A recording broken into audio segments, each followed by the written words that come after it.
Winston Da Costa Jordan has become known as the man who controls the purse strings of the coalition government.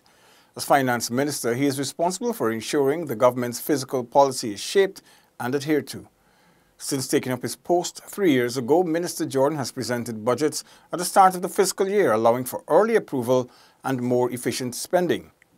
On the eve of his fifth budget, InfoHub sat down with Ghana's finance minister to find out who he really is. At school, usually a school child, you always get all kinds of names. So I used to be called Biggie in school, Biggie, because I used to wear big pants, big short pants.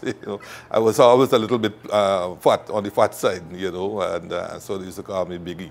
Born August 4th, 1957 in the village of Woodington on the west bank of Demerara, the Jordan family moved initially to Danrat Street, Newtown, Kitty. From my understanding, my mother, they didn't stay too long there, but mostly grew up in Newtown, Danrat Street for a little while, Lodge for a little while, spent a long time in Kitty, Station Street, Kitty, and then moved back to Lodge, and then moved into South Rhineville, where I am up to this day. Making childhood memories and having long-standing traditions have always been very important to the minister. Winston Jordan has several that he holds dear to his heart. The childhood memory for me has to be with the games we played.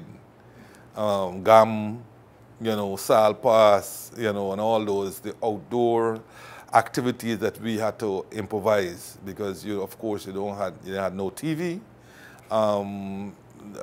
Radio was at a premium because I think they used to come with tubes. So you couldn't keep them on for too long, otherwise the tubes overheat, right? So, and they were expensive. So one time I think you could recite two things, that announcement and Portia Faces Life. That was a serial, that and Dr. Paul. With 3 children, 2 overseas and 1 in Guyana, Minister Jordan is married to CARICOM Secretariat's Executive Director of Human Resource Management, Charmaine Atkinson Jordan. Winston Jordan considers himself to be a Christian spiritually and has a long-standing agreement with his wife.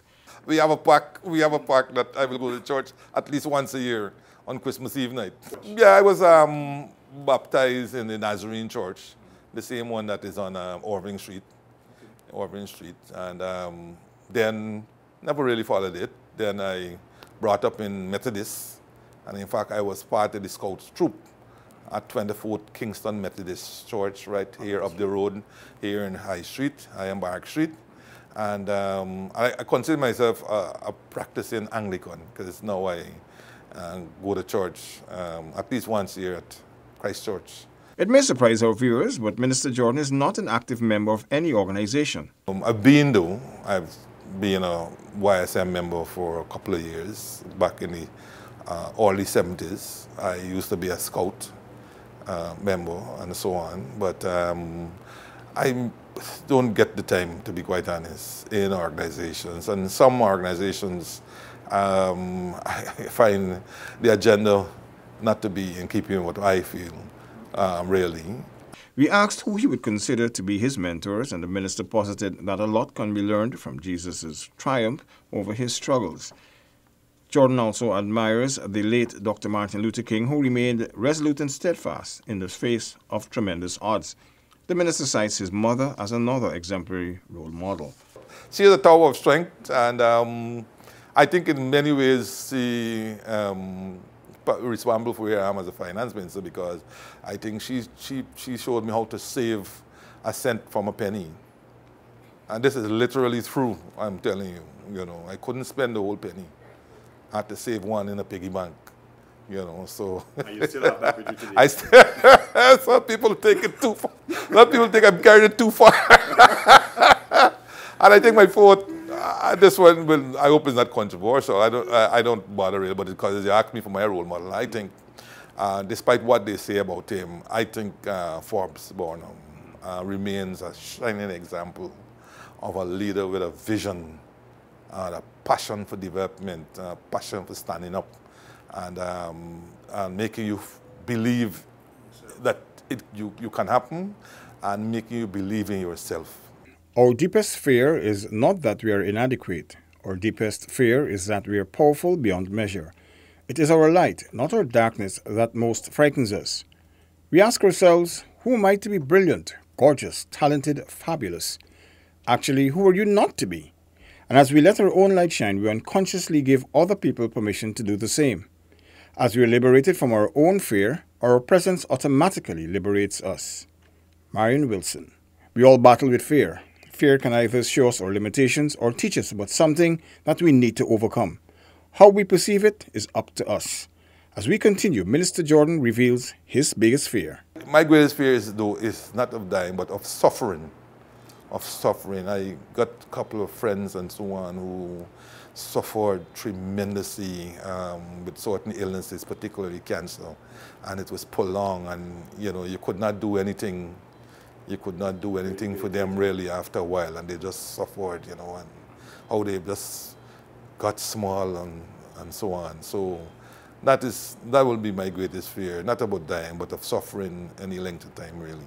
This brought us to the issue of health. My brother was a health fanatic, quite frankly, and one day we just get a call asking if we know, so. I said, of course, he's coming back today. Well, they said, well, the plane was diverted thing, and he come off. Next thing you know, he's dead. Yeah, and then the prognosis was he died from deep vein thrombosis, right, which is a clot, and then go stop your heart. Imagine. He was a health fanatic. I don't consider myself a health fanatic, but what I do is try to exercise 3-4 times a week. Then take my annual physical, and try to stay. I'm diabetic, so I try to stay close to my medicine and watch what I eat and when I eat it and so on. So yeah, but I'm not a religious, 4 hours a day aerobics. I don't take my I don't have the time. I don't think my bones could take it, quite frankly. Yeah. If you could spend your time doing whatever you wanted, how would you spend it? Many of our favorite activities can be adjusted or can be incorporated into our schedules in such a way to enhance learning. Minister Jordan's favorite pastime not only sharpens his concentration, but also his memory and logic skills. He is a Sudoku fanatic. The nine and the ones greater than 9, actually, the more difficult they are, the better for me, really. I don't like the easy ones. Yeah, that's what I'm fanatic about, playing Sudoku. Fortunately, I go buy the books and, waste your time when you're waiting in all these airports and so on, oh yes, it does. It does, actually. It does. The only thing I get, you can't read whole newspapers. So in a short newspaper that brings it, that's the only thing I go to quickly. And the word search, the word game, and then, you can't get too much time reading some of these papers and the propaganda, some of them. When it comes to music, Minister Jordan is a child of the 70s and 80s. Among the artists he enjoys are Stevie Wonder and Guyanese international singing superstar Eddie Grant. Winston Jordan attended the Campbellville Government School from 1964 to 1968 during his primary school years. Whilst there, he was successful at the common entrance examinations, gaining entry to the Cummings Lodge Secondary. Our school was really prominent in those days. I mean, this may surprise you, but one of the persons who died in the Cubana disaster actually came from Cummings Lodge School. Raymond Passad came from Cummings Lodge Secondary School. He graduated from Cummings Lodge and went over to QC to do his A-levels in those days. And in fact, one person who replaced the batch that was going actually came from Cummings Lodge Secondary School also, Khalid Mohammed. He came from Cummings Lodge School also. So we used to rival QC in those days a lot. Our school tie looked like QC. Our whole clothes looked like QC. We used to rival QC quite a lot when it came to GCO level because we were junior secondary. After completing fifth form in 1974, the kernel of an idea formed in Minister Jordan's mind as to what his future career could be. These so-called bright people, they used to cream them off and put them in science, into the science stream, regardless whether you like science or not. So you end up in the science stream. So I ended up with a lot of science subjects, right, which I still love up to today, but I wasn't pretty good in chemistry, So I didn't think that I wanted to pursue a science career. I wasn't good at technical drawing, so I ruled out engineer. I was good at debates and talking, so I wanted to rule in law, particularly since my godfather was also a lawyer, Old Morris. Those who know Old Morris was my godfather. I ruled it out subsequently and decided business is the way to go. With secondary school completed, Winston Jordan gained entry into the Ghana Technical Institute, where he attended evening classes and completed the 3-year early diploma in commerce. However, it was towards the end of its second year at GTI that education at the University of Guyana was declared free in 1976. So rather than leaving GTI to go to UG, the minister opted to attend full-time classes at the university whilst he was finishing off his last year of evening classes at the Technical Institute. I was working at Customs and Excise. So I was working at Customs and Excise, going to what is supposedly full-time classes at UG, and then going in the evening to GTI. In the event, I graduated with distinction from GTI. I believe they said it was the first time that, in that course that happened. And I continued with my studies at UG. However, with his job and academic studies clashing, Minister Jordan was forced to resign from his job in December of 1976 because he had to go to UG full-time. Without a steady income, the minister described this time as a really tough period.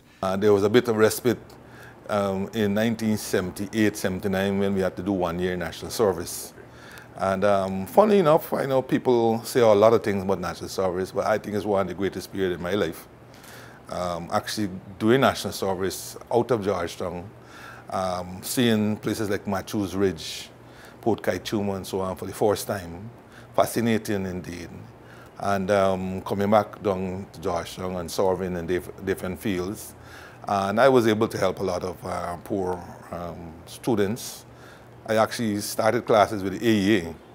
Graduating from UG in 1981 with a bachelor's degree in economics with distinction, Winston Jordan was awarded the Vice Chancellor's Special Award in the Social Science faculty. Jordan then took a job at the State Planning Secretariat in 1981, but after 2 years in 1983, left the country after being awarded a Commonwealth Scholarship to the University of Warwick in the United Kingdom. There he obtained a master's degree in economics. I had a lot of exposure subsequent to that. I went to Harvard in 1990, where I did postgraduate work in public sector budgeting. And in 1992, I won Hubert H. Humphrey Fellowship that took me to Pennsylvania State University, where I did postgraduate work in structural adjustment management and public policy. Minister Jordan also managed to complete a 3-month work study with the International Monetary Fund and returned to Guyana in 1993. He recently managed to obtain another fellowship to Harvard after his ministerial appointment as one of the new emerging leaders in the financial field to do studies in post-finance development issues. After all of this, we had to ask, how did Winston Jordan become the finance minister? He recalled receiving a visit from the then opposition leader, now President David Granger, on New Year's Day in 2015. And he explained that, the elections were coming up, and that he thought I could help. He knew me before, and he knew my work and so on, and he thought I could support him. And I indicated to him, I'm not a politician, I don't like politics, but I have no problem supporting and so on. I told him I wasn't looking for any position, really, but that if he was so minded, then I will come in as a technocrat or something. But as you could see, that evolved subsequently. One day somebody turned up at my house with a form and told me I got a sign. I said, sign for what? He said, you got to go on the list. That list was the electors' list of a Partnership for National Unity and the Alliance to Change coalition. I think 2 days after he was officially known that he won the election and so on, we had met for the last time at his house in Durban Backlands, and there he had announced that Basil will be the Attorney General, and Ham will be the Minister of State, and Greenwich was going to be the Foreign Minister, you know. And so he said he asked all those and they agree, and he's asking me now to be the Minister of Finance. Having served in the Finance Ministry since 1985 in various capacities, Jordan said he had a fair idea of what was needed. And I bring a solid academic background.